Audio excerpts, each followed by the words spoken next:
കൂട്ടായിട്ട് ചിന്തിക്കേണ്ട ഒരു കാര്യമാണ്. പക്ഷെ ഞാൻ ചോദിച്ചുകൊണ്ട് നമ്മളിത് കണ്ടിന്യൂ ചെയ്യണം.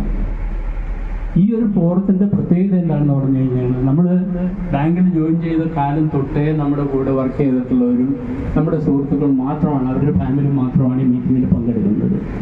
ഇപ്പോഴുള്ള പ്രത്യേകത എന്താണെന്ന് പറഞ്ഞു കഴിഞ്ഞിട്ടുണ്ടെങ്കിൽ PNB വലുതായി.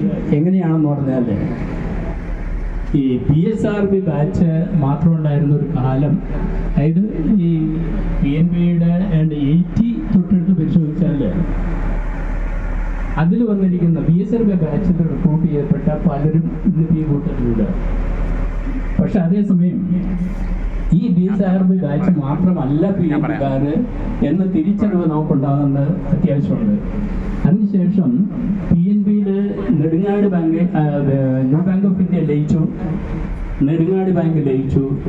എന്തുകൊണ്ട്, എൻ്റെ ഒരു ചോദ്യം, എന്തുകൊണ്ടാണ് ഈ നെടുങ്ങാട് ബാങ്കിനെ ന്യൂ ബാങ്ക് ഓഫ് ഇന്ത്യയും എന്തുകൊണ്ട് നമുക്ക് സ്വീകരിക്കാനായിട്ടുള്ള ഒരു വൈമനസ്യം വന്നു?